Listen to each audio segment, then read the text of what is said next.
So let's just take a deep breath together as we move into this. You know what I'm going to say now? It's October. Can you believe that another month has passed? It seems that I was just saying that it was September, and here we are, and it's October already, a new month. And time is really going a lot faster than I'm ready for it to go. I don't know about you, but it seems to be going faster than ever now. And so many things are going on, and so many changes are happening that it makes time seem to go even faster. That's why I keep saying to all of you and all of us to keep your seatbelts fastened. You cannot afford to take them off. You can't, really cannot take them off. So we're moving into this new month, and our theme for this month is bloom where you are planted. Bloom where you're planted. I'm going to say that again, bloom where you're planted. And we're going to be talking about that all month. And, you know, this is really for us as individuals in our individual lives, and it's us as a community, CLF community. We are going to bloom, and we are blooming where we are planted. We're planted right here, right now. Bloom means to flower, or to flourish, or to come into full expression. And that's what we're going to do right where we are. We don't have to have a particular place to bloom or wait for a particular time. The time is now. Where we're planted now is where we're going to be blooming right now, looking at the different ways that we can bloom, the different ways that we can bloom by just being where we are, by acknowledging where we are, and doing what is before us to do, and seeing how we can flower in this moment without any circumstances changing. It doesn't matter what happened in the planting. The thing that matters is that we bloom, that we come into the full expression of who we are in the moment, and bloom from this place. Because, you know, when we plant seeds, we plant them in one place, and they don't have to jump up and move before they can start to bloom. They start to bloom from where they are. So long as they're cared for, so long as they're nourished, so long as they're nurtured, so long as they are watered, so long as they're fed, or whatever the case may be, they bloom from where they are. And so that's what we're going to be doing, looking at this throughout this month, blooming where we are planted, blooming where we are planted. And so let's take another breath, because, you know, there's so much going on here at CLF. As I said, there are so many changes, and we are having a big change here in this community. We just made the decision last week to release our property and to move forward into the future according to the guidance that we're receiving. And so let's take a deep breath off that. We had to breathe through that process, knowing that we don't know where we go from here, how we go from here. But you know what? We're not there. Right now, we're right here. And so this is where we're going to be. We're going to be right where we are. We're going to bloom where we are planted, and we're going to be looking at how we can continue to do that together as a community. And so today the topic is whole, perfect, complete. We hear that a lot in the religious science: whole, perfect, complete. Whole, perfect, complete. That describes each one of us. That describes our community. We are each whole, we are each perfect, we are each complete, we are each in a place of entirety, in a place of nothing lacking, in a place of completeness, in a place of perfection. Because these are God qualities, and God is always right where we are in each and every moment of each and every day. And so knowing that God is that indivisible whole, as Ernest Holmes says, we are each representations of the whole. We are each representations of the whole. And so knowing that, then we stay anchored in where we are, anchored in who we are, anchored in our relationship with that one power, that one presence, that allness and that fullness of God. And when we stay anchored in that, then we can begin to express that those qualities of being whole, of being perfect, of being complete in our own lives. We can express and begin to really allow those things to be made manifest in our lives as we move forward through this time, as we move forward through this time in our world, as we move forward through this time in our individual lives, as I said, as we move forward as a community. It is so important for us to recognize that everything we could possibly need is already contained within us. Everything we could possibly need, we already have. It's just like the seeds that are planted. the flower, the plant, the vegetable, the fruit, whatever it is contained within the seed in all of its fullness and all of its glory. Everything is already contained. If we're planting roses, the colors are already in the seed. We don't have to try, the rose doesn't have to try to figure out how it's going to get to be red or how it's going to get to be yellow or how it's going to be long stemmed or short stemmed or whatever the case may be. The rose doesn't have to figure it out. It just has to be a rose, be in that place of being all that it was created to be. And that's where we are, being all that we were created to be. Because everything that we need, everything that we desire, everything that we need to be the full beings that we were created to be is already within us. It's already within us. And so we're going to just learn how to just take a deep breath, take a step back and just allow the full expression of God to come forth in and through and as our very lives as we go through this time. And so, just thinking about a garden, thinking about planting seeds, the first thing we have to do, or one of the first things we have to do after the watering and caring for the garden, is to weed the garden. We weed the garden. We have to start to pull out the weeds. Weeds are plants that grow in places you don't really want them to grow, and they're not a part of what you'd like to have as a part of your experience. And so we weed garden. I'm not a gardener, so as I continue to talk about this, you will probably discover that. But I do know that weeds are the unwanted plants that grow, and we have to pull those out because otherwise they will choke the life out of the plants that we do want to have grow, the flowers that we do want to have bloom. And so the weeds of our lives that come up are the weeds of anxiety, the weeds of worry, the weeds of disappointment, the weeds of those things that would make us sad, those things that would make us angry, those things that would make us fearful. All of those things are weeds that we don't want to have as a part of our process of blooming where we're planted, because they can't be. Because they, as I said, they choke the life out of the experience. They choke the life out of the plant. And so we weed the garden to pull out those unwanted things, to let go of those unwanted things, to discard those distractions. That's what they really are. They're distractions, they're weeds. We're letting them go because, again, they choke the life out of what we do want. And so when those things start to come up, those anxieties, if you're having anxiety about the decisions we've made about releasing the property, if you're having worry about it, if you're having doubts about it, if you're having disappointments about those things, just recognize that sometimes those things come up to as messengers to let us know that we're about to move into the unknown. Fear comes up, anxiety comes up, doubt comes up as a messenger to let us know that we're about to move into the unknown.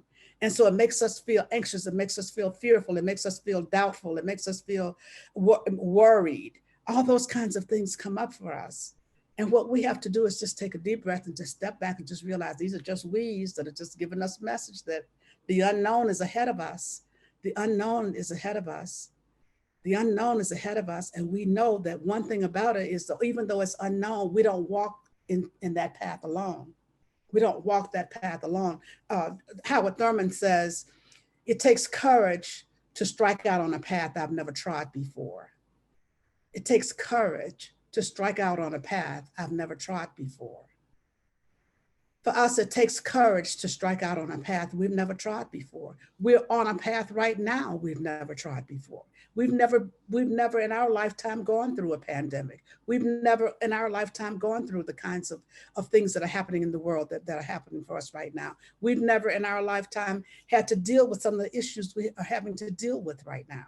We've never before as a community had to deal with moving forward the way we're moving with online services, with not being able to be in our building, with not being able to see each other and connect in person the way we've done before. We've never done that before. We have struck out on a path that we've never trod before. Yet you know what? We're not on this path alone. We're not on this path alone. God is always right where we are, always guiding us, always directing us, always letting us know, go this way, go that way, do this. Always, that guidance is always right there for us. And so the thing for us to do is to make sure that we are anchored in that. We're anchored in that knowing that we are not walking alone. We're letting go of those distractions. We're letting those weeds go. We're pulling out the weeds that would choke us. We're pulling out the weeds that would keep us from blooming, because, you know, we're going to bloom. We're going to bloom to the fullest, to the degree that we can open ourselves up and allow ourselves to bloom. And so just continuing to move forward in that way. And, you know, I just want to mention one other weed that comes up is spiritual bypass. Spiritual bypass is a weed because it chokes us off from our feelings. We go immediately to our head. We go immediately to our head saying, God is all there is. The power and the presence of God is right here where I am. I know there's only one life. This is all true. These are all truth statements. But you know what? When you're feeling sadness, and when you're feeling grief, and when you're feeling anger, and when you're feeling all these things that you're feeling, and you don't process and move through those feelings and jump to your head, that becomes a weed, because it blocks you off, because all those feelings are still there. And so for those of us who've been going through a sort of a grieving process in the last week since the decision was made about our property, the decision was made to make big changes, it's really important to admit where you are with this. It's really important to acknowledge your feelings about it. It's really important to feel the feelings so that you can move through them. You can't jump over them. You can't run around them. You can't go to your head and just stay up there.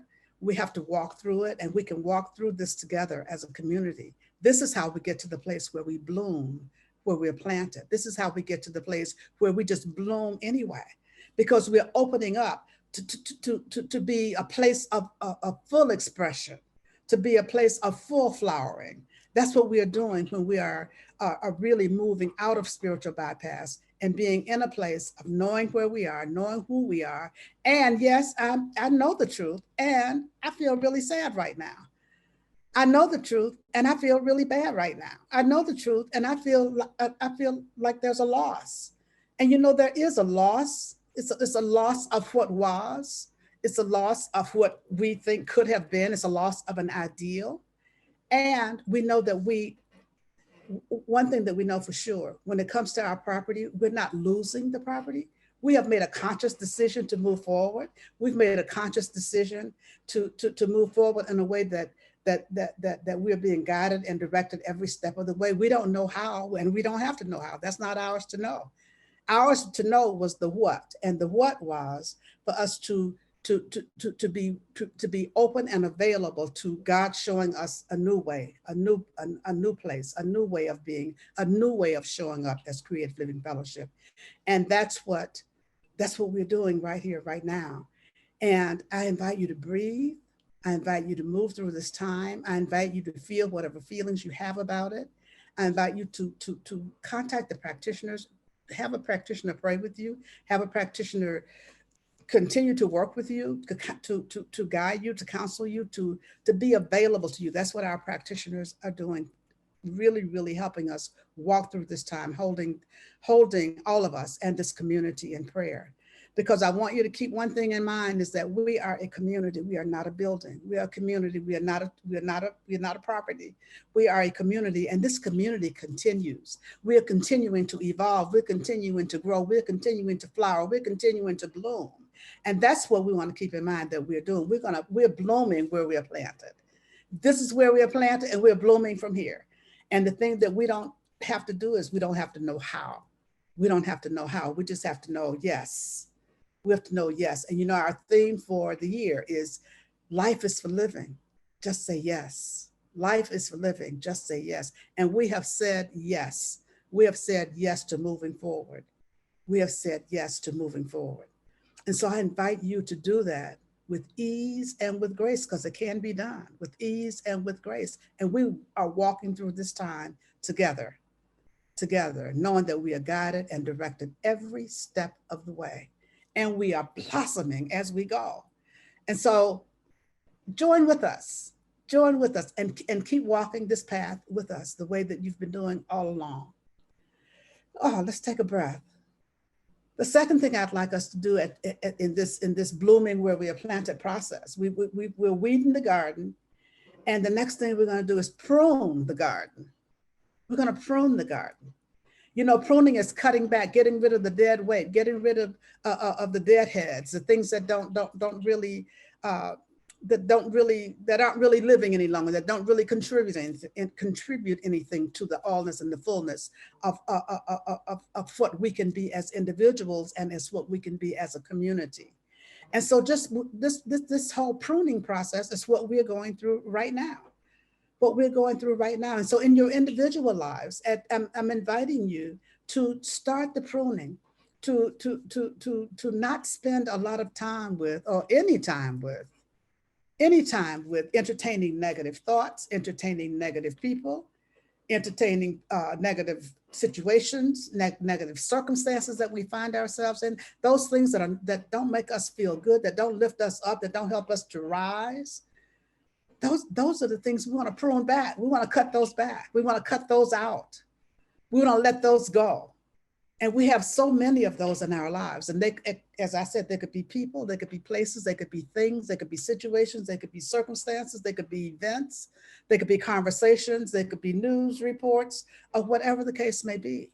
There's so much going on right now. We need to be pruning and pruning and pruning as much as we possibly can, so that we can begin to experience the life that we were created to live, so that we can experience being all that we were created to be, so that we can begin to look up with enthusiasm, with passion, with purpose, so that we can begin to move forward easily and effortlessly in our lives with excitement. Because this isn't a time that we even think about excitement going through here, because there's so many things that have changed, but you know, excitement still exists.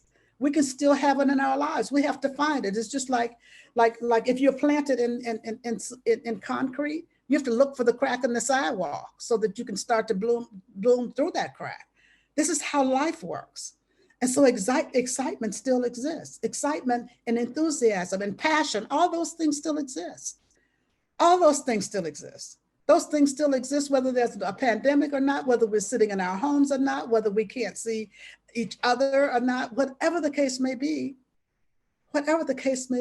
we can still experience the allness and the fullness of God fully and completely in each and every moment of each and every day. And that's the thing I'd like us to keep in mind. So we have to start pruning away those things that would keep us from experiencing those things. Prune, cut back those things that block us, cut back those things that don't serve us, cut back those things that don't allow us to experience the allness and the fullness of God, cut back those things that don't allow us to experience our lives the way we'd like to experience our lives. And maybe it's not the way that you thought you were going to do it. Maybe it's not the way you used to do it. Maybe it's not the way you had dreamed of doing it. But you know what? There's always that divine creativity within each of us. There's always that divine guidance that's around us always. And just because we can't do it the way we wanted to, the way we can't do it the way we've always done it, doesn't mean we can't do it. Doesn't mean we can't do it. It just means we have to find another way. We have to find another way. We have to find another way. And when we cut away that dead weight, and we cut away that those energy drains, those people who are energy vampires in our lives, who are constantly complaining, are constantly gossiping, are constantly criticizing, are constantly holding you back. It's like trying to walk forward with somebody holding onto your ankle, and you're trying to drag them along as you're walking forward. That's what it is when we have things that need people, situations that need to be pruned. We need to let them go. We need to let go so that we can move forward. You know, I talked last week about us, being in a plane and hitting that turbulence and trying to rise above to get to the clear skies. And you know what? We're still rising. We're still going through the turbulence. Envisioning for the longest time, I would get CLF, I would get us being on a launching pad. And you know, I'm not getting that launching pad any longer. So apparently we've already been launched. We've already been launched, and we aren't where we're going, and we're on our way. We're on our way. We're already off the launching pad, and we're already in launch. And what that means, we don't know. But my God, how exciting that is. Because you know what? We know that God is always right there. And God knows so much more about any of this than we do. And God has, CLF is a divine idea in the mind of God. And so just being able to open ourselves up so that that idea can be expressed in and through and as us is exciting. It's exciting. And so we're on that launching pad. Keep your seatbelt fastened and keep moving forward. And the last thing I want us to do is to keep in mind is to align with that divine gardener. Align with that divine gardener. God is a divine gardener. If we're going to bloom where we're planted, God is that divine gardener. We want to be aligned with that divine gardener. We want to know that even though there are so many changes happening, that there is that changeless presence that is always right where we are. God is that changeless presence that is always right where we are, that is always guiding us, always directing us, always showing us the way, always being there saying, go here, do that, whatever the case may be. And so we want to align with that. We want to align with that. Last week I was talking about affirmations and telling you affirmations to use as you're going through your days. Before that, I talked about encouraging you to use the 10 golden minutes every day, the 5 minutes in the morning when you first wake up, and the last 5 minutes at night before you fall off to sleep, of using those 10 golden minutes to align with the power and the presence and the love of God always, always, always. And so when we do that, what we are doing is, as Meister Eckhart said, we are allowing God to be God. When we can align with that divine gardener, we're letting go of our small self, that small self, and aligning with that greater self with the capital S. We're aligning with that greater self. And as we align with that greater self, then we become more consciously aware of the presence of God. And when we become more consciously aware of the presence of God, then we can open ourselves up so that that presence can begin to express in and through and as our lives. And so we want to align with this divine gardener that knows everything. That knows everything about what we need, what our desires are, who we are, how we get to be that divine idea that we are in its mind, how it wants to express in and through and as us. And as we can align ourselves with this divine gardener, then we can be embraced by its vision of itself as us. And we can allow that vision to pull us. And that's what we're doing here at CLF. We're allowing the vision that God has of itself as Creative Living Fellowship to pull us forward as a community. That vision is pulling us. If we were looking at holding on at all costs to the property, or holding on to the way things were at all costs, then at some point we're going to be pushed by pain. And we still are going to end up in the same place, but we'll be pushed by pain. Now we're ahead of the game. We're being pulled by the vision that God has of itself as us. And that's what's happening in our individual lives also. We've been pulled by the vision. And so just continuing to allow ourselves to be pulled by vision rather than pushed by pain. And so let's just start to do things that really anchor us in the awareness of the presence of God throughout each and every moment of each and every day, recognizing that there's only one life, that we live in only one life. We don't have to have compartmentalization in our lives. We don't have to compartmentalize our spiritual lives and our work life and our family life and our friends and our love life. My goodness, we don't have to do that. We have one life, one life. One life, and God is at the very center of that one life. God is at the very center of that one life. And so we bring everything together as a part of this one life. We bring it all together under this one umbrella of the one life, always, always. And so here's an easy prayer that I want you to use. I want you to start using this.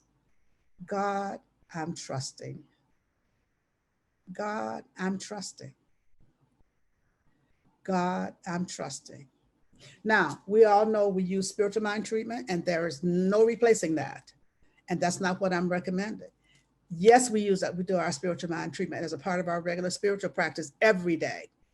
Yes, we use meditation as a part of our regular spiritual practice every day. Yes, we use journaling and chanting and whatever else whatever else, easy for me to say, whatever else we are doing as a part of our regular spiritual practice. But you know what? When we have a little easy prayer that we use, something like, God, I'm trusting, we can use that throughout the day. We can use that throughout any time, whenever anything comes up. If you find yourself worrying, if you find yourself in the weeds, and you haven't started to pull them out, just take a deep breath, return to center and say, God, I'm trusting. God, I'm trusting. And take a breath. God, I'm trusting. It relaxes you. It releases that fear. It releases that anxiety. God, I'm trusting. God, I'm trusting. When I was introduced to religious science years ago, one of the earlier books I read, it was by a Unity minister, Mary Kupferl, and it was called God Never Fails. God Never Fails. And I love that little book. I read it so many times, the covers fell off it.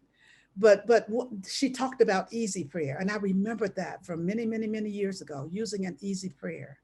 And so that's one that I use all the time, and I give it to people all the time. So I may have told you all about this before. Sometimes I say, God, I'm trusting you.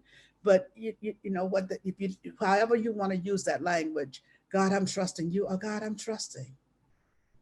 I'm trusting. And you know what? You can take a deep breath and just kind of sit back, because when you're trusting, you know that God takes care of everything. God knows everything, takes care of everything in our lives. There's nothing too big or too small. And so when we are looking at how we bloom where we are planted, how we move forward with ease and grace, how we move forward in turbulent times, how we move forward when we don't know where the next step is going to be and how it's going to be and all that, those are things that we don't have to know. That's when we move into God, I'm trusting. God, I'm trusting. God, I'm trusting. And take a deep breath every time we say it. God, I'm trusting. And when we do that, as I said, we allow God to be God. I'm trusting. That's what we're saying. I'm trusting, and I'm trusting you to be God in my life. I'm glad I don't have to be it. Trust God to be God. Trust God to be God. And as Ernest Holmes said, and I say this all the time, God is always God. No matter what our emotional storm or particular specific situation may be, God is always God. And when we say, God, I'm trusting, we know that God is moving. God is working. God is being itself.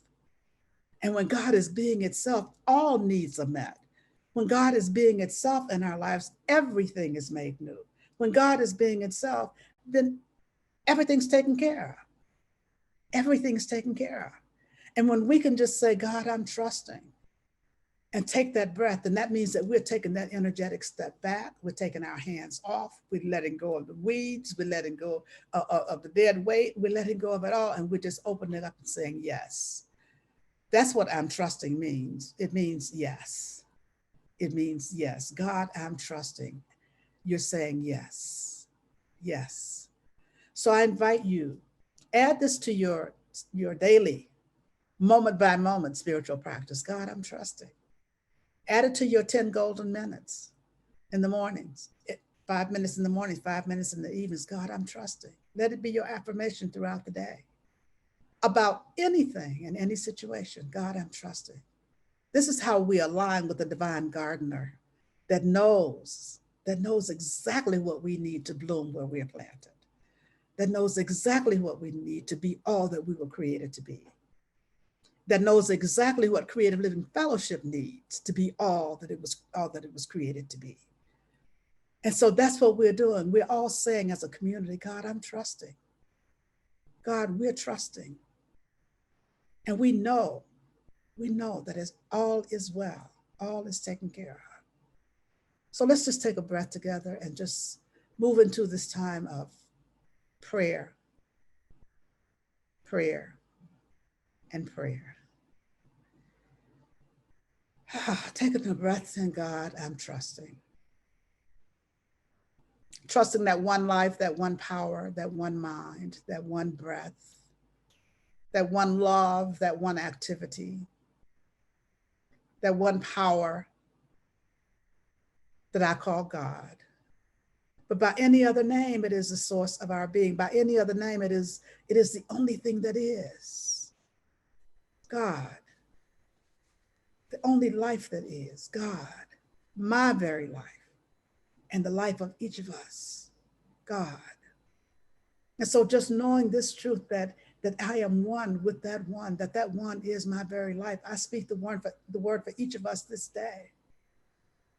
Just speaking a word of freedom, speaking a word of wholeness, speaking a word of perfection, speaking a word of completeness, knowing that we are each and all whole, perfect, and complete, because we are a part of that indivisible whole that is God. And God is whole, perfect, and complete. So we have to be, we must be. It can be no other way. And so I'm speaking a word for us to release and let go of those weeds that will keep us from blooming, and pruning and getting rid of the dead weight that will hold us back, and just opening ourselves up to the allness and the fullness of God, and allowing it to be expressed in and through and as each one of us, as our very lives.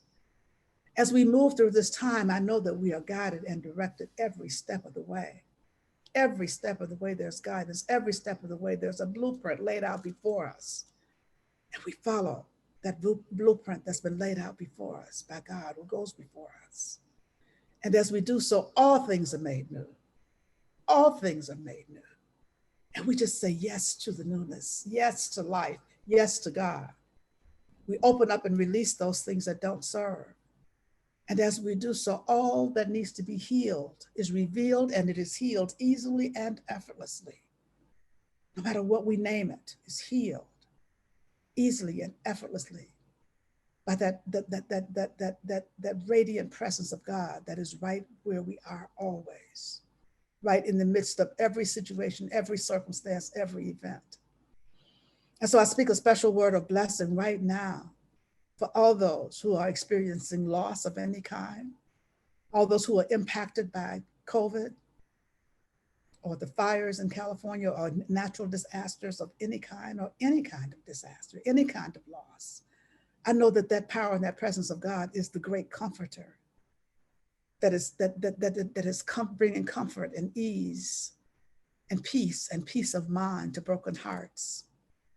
I know that great power and that great presence that is God, that one power, that one presence, is healing our body temples that need to be healed. Every organ, cell, tissue function of the body is responding to God's presence right here and right now by this word that's being spoken right here and right now. I know that anything that is needed, God is showing up as the thing itself in each and every life. Whether it is abundance and prosperity, whether it is a job, or whether it is a home, or whether it is food, or whatever it is, God is showing up as the thing itself, as whatever it is that's needed. And so I'm just giving great thanks in this moment for the blessings of our lives. I'm giving great thanks for the healing that's taking place wherever it is necessary. I'm giving great thanks for the wholeness that is revealing itself. Wholeness that is revealing itself right here and right now. And so as I open this circle of prayer, I pause momentarily so that you may speak the names of anyone you'd like held in prayer. You may speak their names silently or aloud, and you may speak them now.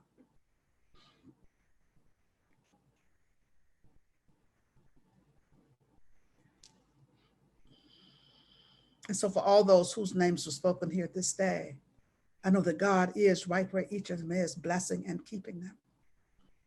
I know that God is in the midst of everything, every place, everywhere. God is. I know that there's not a spot where God is not. And so I know that healing is happening everywhere. And so I simply say, thank you, Father, Mother God, for the healing. Thank you, Father, Mother God, for the blessings. Thank you, Father, Mother God, for everything, for everything, for everything. I know indeed that all is well, for I know indeed that all is God. And I simply allow it to be. And so it is.